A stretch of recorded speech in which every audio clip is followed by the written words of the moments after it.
நான் ஏரிக்கர மேலிருந்து 8 திசை பார்த்திருந்து ஏந்திழைக்கு காத்திருந்தேன் காணல்ல.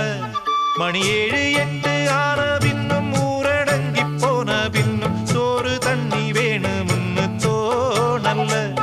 என் தெம்மாங்கு பாட்ட கேட்டு தெங்காத்து ஓடி வந்து சூதாக போக வேணும் அக்கறையில. நான் உண்டான ஆசைகளை உள்ளார பூட்டி வச்சு ஒத்தேல வாடுறேனே இக்கரையிலே.